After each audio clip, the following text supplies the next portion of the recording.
Today I, Namish Singh of class 6th C, will present to you an experiment to see whether a candle with an inverted glass on top will burn for some time or will it get extinguished. So the materials which I've used for this experiment are 2 candles and a glass.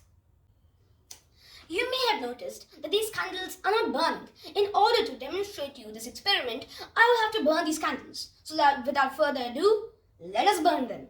Now that the candles are burned, I will place an inverted glass on top of one of the candles.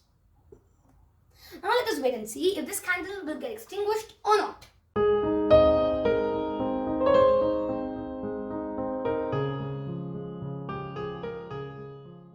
As we can see that the candle has got extinguished, while on the other hand this candle is burning.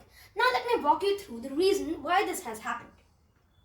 When an inverted glass was lowered onto a burning candle, the active air, that is oxygen, gets used up or consumed.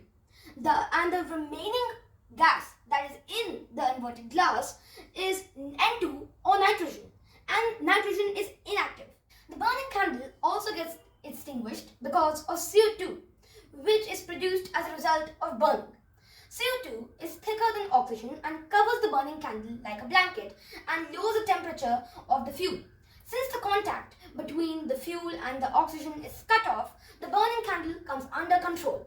This is the reason that the candle gets extinguished after some time, and this candle does not get extinguished as it's getting continuous supply of oxygen. Thank you.